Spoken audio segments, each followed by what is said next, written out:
media day, you said you were going to knock him out, but you ended up submitting. Oh, man. How do you think the fight played out? I should have let go of that choke, just stood up and just started punching on me. Motherfucker, get knocked out. God damn it. No, I'm just playing. I mean, coach has kind of called it. You know, it's like one thing about Chiesa is when he gets put in a very bad situation, it's like he just kind of gives up the submission. It's like maybe he feels like he can escape the submission and then put you in a submission. And maybe that's the case. Maybe that's exactly what he thinks. But that's not the case. And overall, he got submitted. But smart guy, way to avoid brain damage. Every time he feels like he's going to get hurt, he gives up a submission, and then you're victorious. So thanks. Yeah, you know, it's like the game has circled and passed him and seriously left him. You know, it's like I see him talking about, it's like, guys, you have to be realistic. People always talk about, oh, I want to get a title, I want to get a title. I mean, let's be real. Some of you guys are in the UFC and you're never going to get a fucking title. You know, it's like buy some jewelry like me. And it's like retire, commentate, focus on your family. You're never going to get a title. And if that's what you were here for, it's not going to happen. You're already collecting a check by not getting hurt. So just stop. It's like you're a really good commentator, and there's no reason to take brain damage. The next guy might be a little bit more dangerous than me, and he might not go for the submission. He might just keep pounding your head in. So it's like, just stop while you can.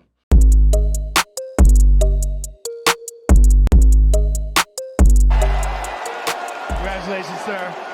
I'm here with the winner, Derrick Lewis. Derrick, you have the most knockouts in the history of the sport. Now you rated it up to 14, and what a phenomenal one it was. Did you plan to open with that flying knee? Hell no. I just said, let me throw some bullshit, see if it lands. And I did. It landed perfect. Yeah. Did you plan to take your shorts off? I didn't. My balls got, you know, got a mind of its own. Now, Derrick, what an absolutely flawless performance for you. How are you feeling right now? Man, it's a long time coming, man.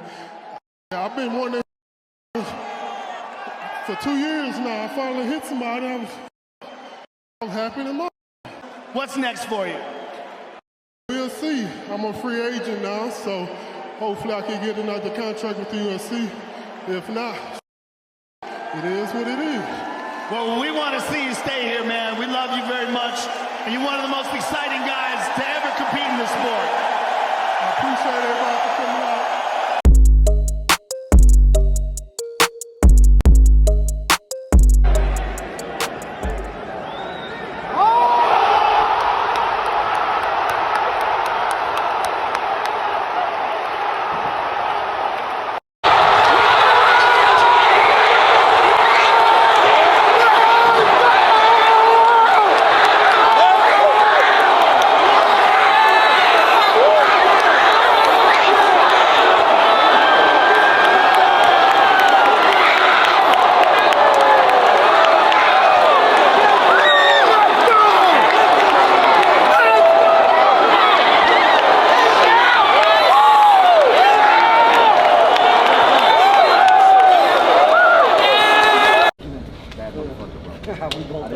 I didn't see the kick. Congrats, man. Yeah. I'm proud of you. I worked hard for this, man. We both did. That's what we do. No worries. Have a great night, man. Yeah. Congrats, guys. Let's hang out. Yeah, for sure. Serious. Would be a ping pong. You might. I'm pretty good. Oh, yeah? You might.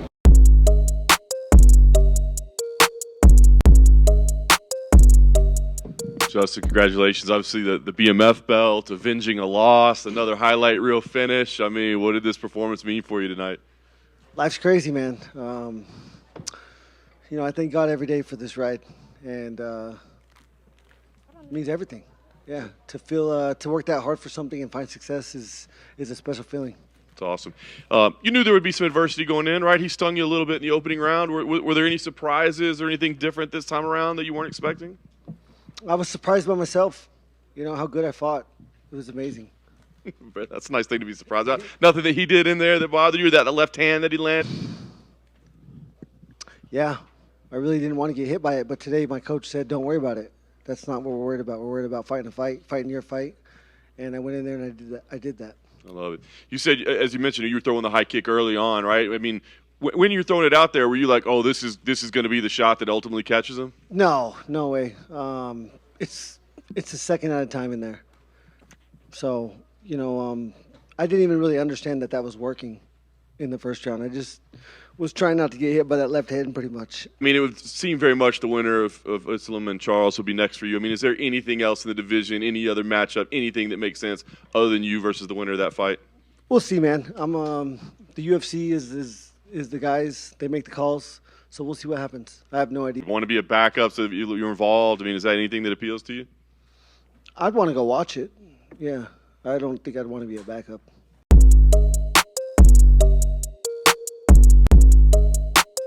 Absolute pinnacle where this setback happened? No, it feels the same. It sucks, man.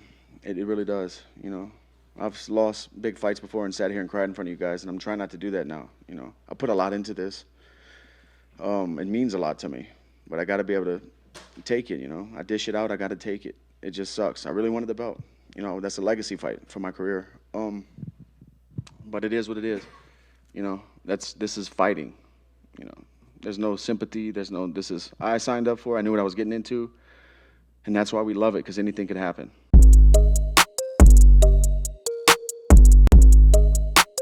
You know, that's fighting. That's why I love this sport. It's the theater of the unknown out there. It's heartbreaking, but I keep coming back like Pookie, you know? It keeps calling me. I can't stop. So we'll see what happens, man. I might need another hit. I don't know, you know? I'm just taking it one day at a time, 1 minute at a time right now. But I'm happy. My life is good. My family's good. My daughter's excited for me to get home. You know, we're not at a funeral here. You know, I've won. I've won life. You know, I already won. Where I come from, I've already won, man.